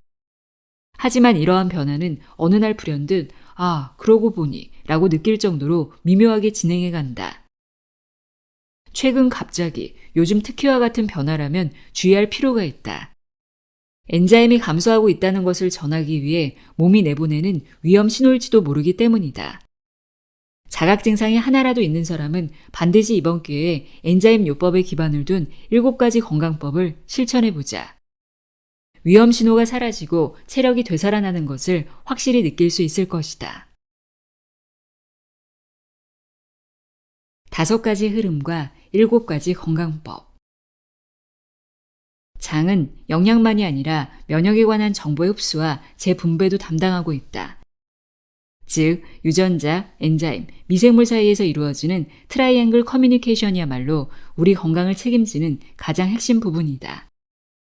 유전자, 엔자임, 미생물의 커뮤니케이션이 원활하게 이루어지는 체내 환경으로 만드는 것, 이것이 바로 엔자임 요법의 목적이다. 하지만 위장은 부교감신경이라는 자율신경의 지배하에 있으므로 우리가 의식적으로 그 움직임에 관여하는 것은 불가능하다. 트라이앵글 커뮤니케이션이 원활하게 이루어지기 위해서는 정보를 운반하는 체내 물의 흐름이 좋아야 한다. 이것이 절대 조건이다. 이 물의 흐름이란 혈액, 림프, 위장, 오줌, 호흡 4가지다. 호흡이 물의 흐름이라고 하고 의아해할지도 모르겠지만 호흡을 통해 몸속에 들어온 산소는 혈액에 의해 온몸의 세포로 운반되므로 여기서는 물의 흐름으로 본다. 이들 흐름이 좋아지면 그냥 내버려둬도 트라이앵글 커뮤니케이션이 원활하게 이루어진다. 그렇다면 어떻게 해야 체내 물의 흐름을 좋게 할 수 있을까? 우선 혈액, 림프의 흐름을 좋게 하기 위해서는 식사와 물을 마시는 방법이 중요하다. 흔히 혈액을 맑게 하는 식품이니, 혈액을 탁하게 하는 식품이니 하고 말하는데 실제로 무엇을 어느 정도 섭취하느냐에 따라 혈액의 흐름이 크게 바뀐다. 혈액을 상수도라고 보면 림프는 하수도라고 할 수 있으므로 혈액의 흐름이 좋아지면 자연히 림프의 흐름도 어느 정도 좋아진다. 하지만 혈액의 흐름과 림프의 흐름의 가장 큰 차이는 혈액이 심장이라는 펌프로 온몸에 퍼지는 데 반해 림프에는 심장과 같은 펌프 역할을 하는 것이 없다는 점이다. 림프의 흐름을 좌우하는 것은 근육의 신축이다.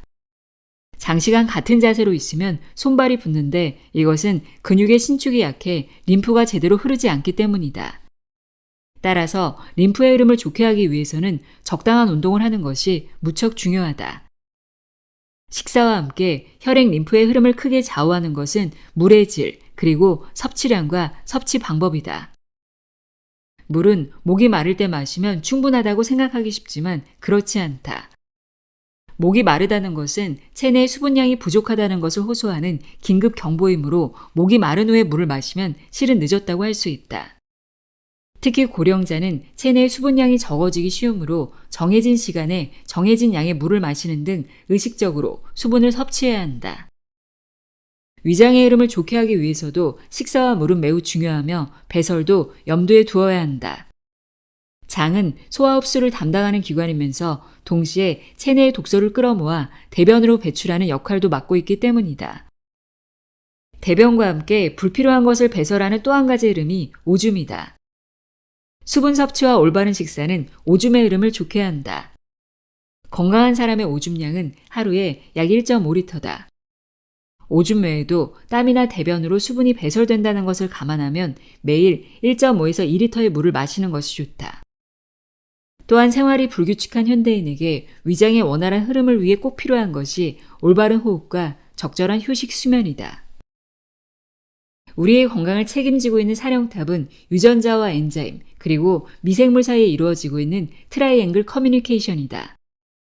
그리고 이 트라이앵글 커뮤니케이션이 원활하게 이루어지기 위해서는 혈액, 림프, 위장, 오줌, 호흡, 기라는 5가지 흐름이 무리 없이 작용해야만 한다. 그동안 수집한 임상 데이터에 따르면 트라이앵글 커뮤니케이션과 5가지 흐름은 서로 영향을 주고받는 관계다. 다시 말하면 트라이앵글 커뮤니케이션이 원활하면 5가지 흐름도 좋고 5가지 흐름이 좋으면 트라이앵글 커뮤니케이션도 원활하게 이루어진다. 우리는 의식적으로 트라이앵글 커뮤니케이션에 관여할 수 없지만 5가지 흐름을 좋게 할 수는 있다. 그러면 5가지 흐름은 무엇으로부터 영향을 받고 어떻게 하면 좋아지는 것일까? 이에 대해 임상 데이터를 기본으로 정리한 것이 바로 7가지 건강법이다. 7가지 건강법. 1. 올바른 식사. 위장의 흐름을 좋게 한다. 2. 좋은 물. 우리 몸의 체액의 흐름을 좋게 한다. 특히 혈액, 림프, 오줌의 흐름을 좋게 한다. 3. 올바른 배설. 위장, 오줌의 흐름을 좋게 함으로써 혈액, 림프의 흐름도 좋게 한다. 4. 올바른 호흡. 호흡의 흐름을 좋게 함으로써 산소를 운반하는 혈액의 흐름도 좋게 한다. 자율신경의 균형을 바로잡는다. 5. 적당한 운동. 혈액, 림프의 흐름과 호흡의 흐름을 좋게 한다. 6. 충분한 휴식, 수면. 기의 흐름, 위장의 흐름을 좋게 한다. 7. 웃음과 행복감. 기의 흐름을 좋게 하며 5가지 흐름 전체에 좋은 영향을 미친다. 이 7가지 건강법을 실천하면 5가지 흐름이 좋아지면서 트라이앵글 커뮤니케이션이 원활하게 되고 그 결과 건강을 유지할 수 있다. 이것이 내가 권장하는 신야 식사 건강법이며 엔자임 요법의 이론이다. 병에 걸리지 않는 식생활. 채소든 고기든 먹는 것은 모두 생명.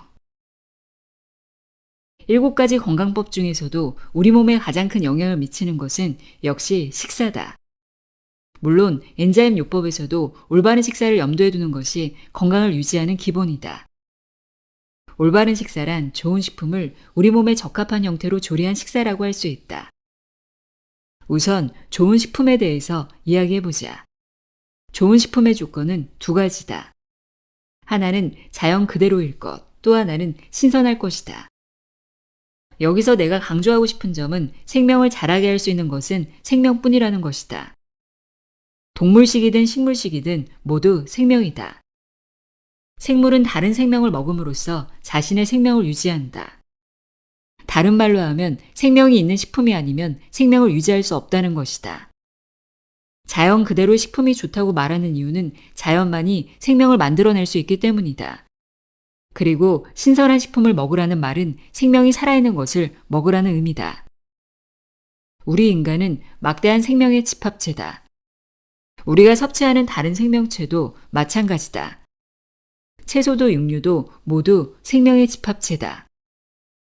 집합체에서 떨어진 생명, 생명을 자라게 하는 환경에서 떨어진 생명은 오래 살 수 없다. 대부분의 사람들은 부패한 것 이꼴 먹어선 안 된다라고 생각하기 때문에 먹을 수 있는지 없는지도 부패 여부로 판단한다. 하지만 부패 여부와 생명이 깃들어 있는지의 여부는 반드시 이꼴 관계라고 할 수 없다. 생명은 집합체로서의 생명활동이 정지된 시점에서 산화하기 시작한다. 이 산화의 종착지가 부패다. 따라서 부패하지 않았다고 해서 반드시 생명이 깃들어 있는 것은 아니다. 식품은 시간이 지날수록 맛이 없어진다. 실은 맛있다는 것이야말로 생명이 깃들어 있다는 증거다. 그렇다면 이 맛있다는 것의 정체, 생명의 정체는 무엇일까? 나는 엔자임이라고 생각한다. 엔자임 자체는 살아있는 생명체가 아니지만 엔자임은 생명활동에 반드시 필요한 물질이다. 즉, 엔자임이 없는 곳에 생명은 존재하지 않는다. 우리는 신선한 것을 먹으면 맛있다고 느끼는데 이것은 그 식품 속에 엔자임이 들어있기 때문이다. 예를 들어 스테이크는 완전히 익힌 것보다 약간 익힌 정도가 맛있다. 엔자임이 덜 파괴됐기 때문이다. 통조림보다 생과일이 맛있는 것도 엔자임이 더 많이 들어있기 때문이다. 그러고 보면 우리가 보통 말하는 식품에는 엔자임을 함유하는 살아있는 식품과 엔자임이 없는 죽은 식품이 있다는 것을 알 수 있다.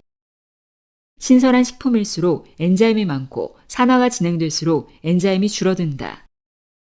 하지만 현대 영양학에서는 엔자임의 유무를 전혀 다루지 않는다. 엔자임을 함유하고 있는 신선한 식품이나 엔자임이 줄어든 부패 중인 식품이나 칼로리는 똑같기 때문이다. 영양가와 칼로리 중심의 현대 영양학에 내가 의문을 느끼는 가장 큰 이유는 이처럼 식품을 생명으로 생각하지 않는 인간의 오만함에 있다. 병 안 걸리고 사는 법을 읽은 독자들의 반응 중에는 과학적인 근거가 없는 것이 아니냐라는 의견도 있었다. 하지만 현대 영양학과 나의 엔자임설 중에서 어느 쪽이 옳은지는 자신의 몸이 내보내는 소리에 귀를 기울이면 알 수 있을 것이다. 우리는 농약투성이 채소보다 유기 재배를 한 채소를 먹을 때 더 맛있다고 느낀다. 그리고 부패하기 시작하는 식품보다 신선한 식품이 맛있다고 느낀다. 이것이 뜻하는 바가 무엇인지, 그리고 생명은 생명만이 자라게 할 수 있다는 말을 한 번 더 생각해보고 먹는 것을 생명으로 받아들여 감사하는 마음을 가져야 할 것이다. 전체식을 권장하는 이유. 엔자임 요법의 기초를 둔 식사에서 당부하고 싶은 말이 또 있다. 식품은 되도록 전체를 먹으라는 것이다. 곡물을 먹을 때는 표피나 배알을 가지고 있는 미정백 곡물을, 채소는 잎이나 껍질 전부, 과일은 껍질째로, 생선은 머리부터 뼈까지 전부 먹는 게 좋다. 이러한 전체식을 권하는 것은 식품을 하나의 생명으로 볼 때 그것이 가장 균형 잡힌 상태이기 때문이다. 예를 들어 과일은 껍질을 벗기면 즉시 산화하기 시작하여 변색한다. 껍질을 벗긴 사과가 갈색으로 변하는 것도 표면이 산화하기 때문이다. 하지만 껍질이 붙어있는 상태라면 공기에 접촉해도 거의 산화하지 않는다. 이것은 과일의 껍질 부분에 항산화 물질이 다량 함유되어 있기 때문이다. 가지나 당근, 감자 등도 껍질 부분에 항산화 물질이 집중되어 있다. 따라서 과일이나 채소는 껍질을 벗기지 않고 먹는 편이 우리 몸에 좋다. 전체식이 바람직한 것은 동물식에서도 마찬가지다. 예를 들어 말린 생선은 햇볕에 자연 건조시킨 것이므로 산화된 식품이라고 할 수 있다. 산화된 식품은 우리 몸에 프리 레디컬을 발생시키므로 말린 생선은 기본적으로 좋은 식품이라고 할 수 없다. 하지만 멸치처럼 내장과 뼈까지 전부 먹을 수 있는 작은 생선의 경우에는 어느 정도 예외다. 말린 작은 생선은 꼭꼭 씹어 먹으면 뼈에 함유된 칼슘이나 마그네슘, 칼륨과 같은 물질을 함께 섭취할 수 있으므로 소화 과정에서 산화 물질을 중화시킬 수 있다. 또 꼭꼭 씹어서 침과 잘 섞이면 식품에 발생한 산화가 중화된다. 이처럼 식품은 전체를 섭취할 때 골고루 균형이 잡히도록 되어 있다. 새우나 게도 크기가 작은 것은 껍데기째 먹을 수 있다. 조개는 딱딱한 껍데기까지는 먹을 수 없지만 내장 부분에는 바다의 미네랄이 풍부히 함유되어 있으므로 남기지 말고 전부 먹도록 하자.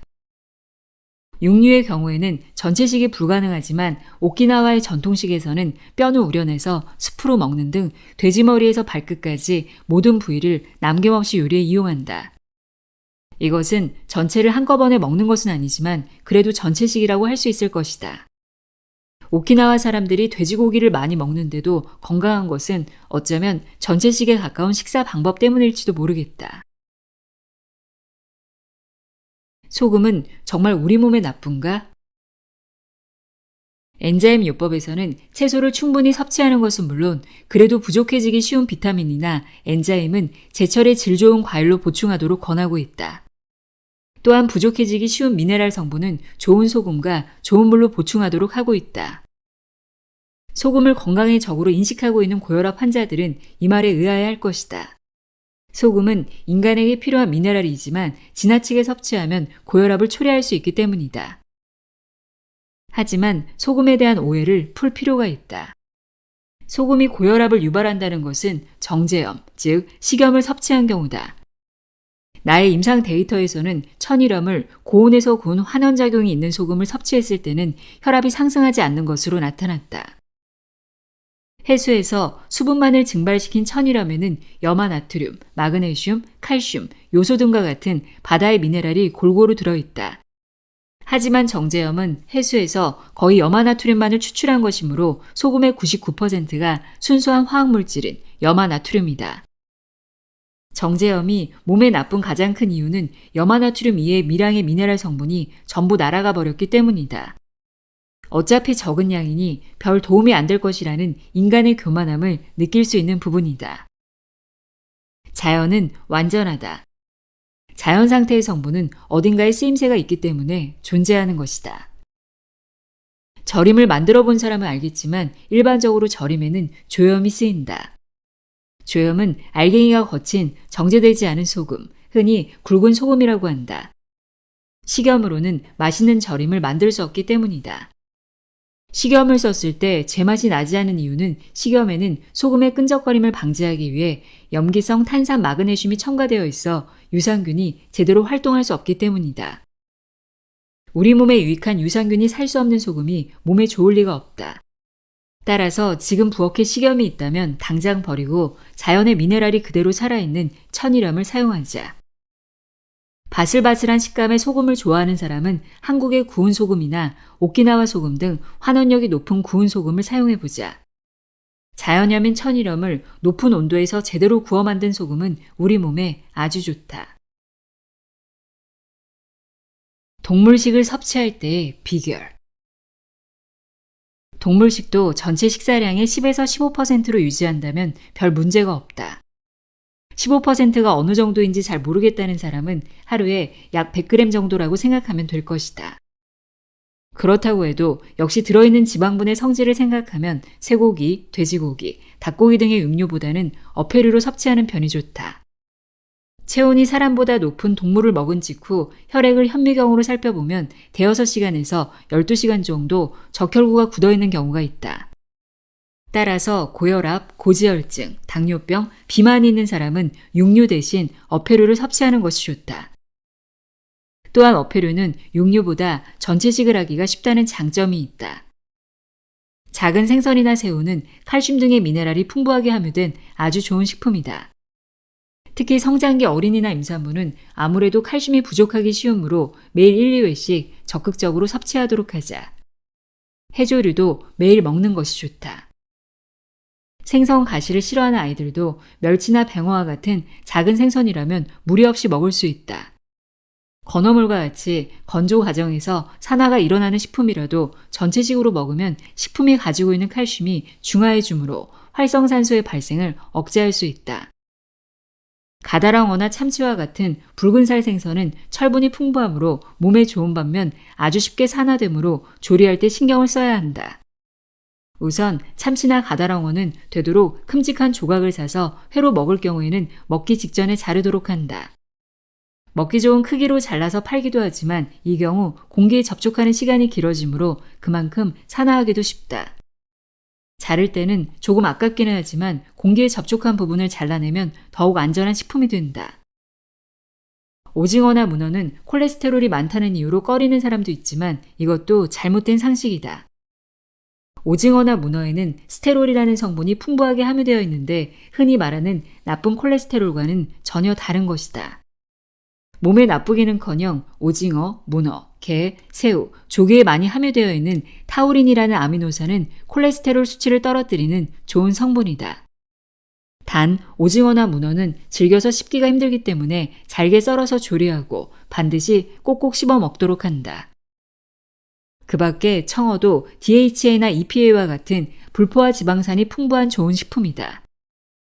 이러한 어패류의 내장에는 비타민과 미네랄, 엔자임이 풍부하므로 되도록 신선한 것을 선택해서 내장까지 모두 먹도록 하자. 육류를 선택할 때는 무엇보다 신선한 것, 산화하지 않은 것을 골라야 한다. 산화하지 않은 것을 먹기 위해서는 큰 덩어리로 사서 먹기 직전에 자르는 것이 좋다.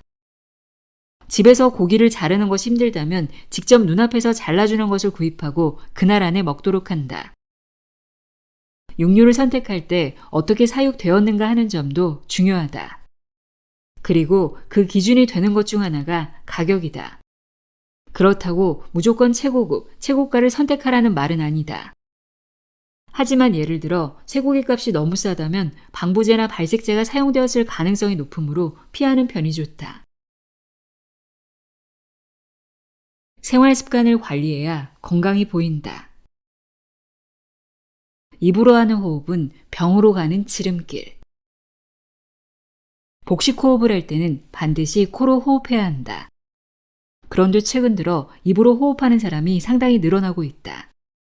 한 조사에 의하면 성인의 절반, 어린이의 80%가 입으로 호흡하고 있다는 결과가 나왔다. 여러분은 평소 입으로 호흡하고 있는가? 아니면 코로 호흡하고 있는가? 입으로 손을 막고 호흡을 해보자. 만약 숨쉬기가 괴롭다면 무의식적으로 입으로 호흡하고 있을 가능성이 크다. 실제로 입으로 하는 호흡은 자연의 섭리에 반하는 것으로 몸에도 아주 해롭다. 도쿄대학 의학부 구강외과 교실의 강사를 거쳐 현재는 니시하라 연구소를 개설한 니시하라 가스나리 소장은 면역력을 높이는 생활이라는 책에서 입으로 하는 호흡은 면역 기능을 파괴하고 많은 병을 일으키는 원인이라고 경고하고 있다. 입으로 계속 호흡할 경우 몸에 유해한 물질이 그대로 기관이나 폐까지 들어오고 바이러스가 번식하기 쉬우며 필요한 산소를 충분히 흡수할 수 없다. 술을 마시면 코를 고는 사람이 많은데 이것은 알코올의 과다 섭취로 코 점막이 부어 코로 호흡하는 것이 힘들어지자 무의식적으로 입으로 호흡을 하기 때문이다. 그러나 입으로 호흡하면 충분한 산소를 흡수할 수 없으므로 혈중산소 농도는 아무래도 낮아지게 된다. 술을 마신 다음날 아침이나 알레르기성 비염이 있는 사람에게 심근경색이 일어나기 쉬운 것은 입호흡에 의해 혈중산소 농도가 떨어지기 때문이다. 입으로 호흡하는 습관이 있는 사람은 복식호흡을 하면서 평상시에 입을 다무는 노력을 의식적으로 하자. 어린아이에게는 공갈 젖꼭지를 물려주고 어른은 마우스피스 같은 것을 가볍게 물고 있으면 자연히 코로 호흡하게 된다. 우리 몸의 본래 기능을 생각해도 입은 음식을 먹기 위한 기관이지 호흡하기 위한 곳이 아니다. 우리 인간에게는 코라는 호흡기관이 있으므로 평소에 코로 호흡하도록 노력하자.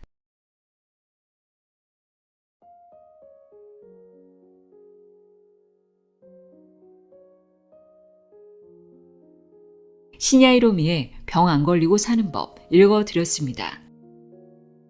우리가 노력만 하면 병에 걸리지 않고 건강한 삶을 살 수 있고 그런 삶이 매우 자연적인, 자연스러운 삶이라는 것을 깨닫게 해주는 책이었습니다. 오늘도 함께 해주셔서 고맙습니다.